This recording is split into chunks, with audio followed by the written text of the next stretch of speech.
ما خودمون از این چای استفاده میکنیم.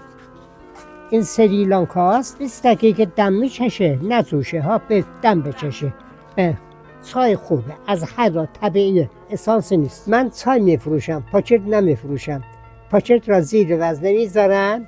چای وقتی مشتری 1 کیلو چای میخواد، من 1 کیلو چای میدم، با پاکت وزن نمیکنم. علاوه که زیر وزنه پاکت گذاشتم، بازم سنجین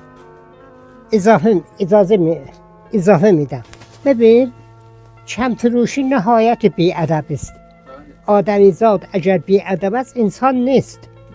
بله، تقریبا بیش از 70 سال اینجا هستم. اسمم کاظم کبیر صابری. 5/10/1317. به شما میگن قدیمی ترین چای فروش ایران.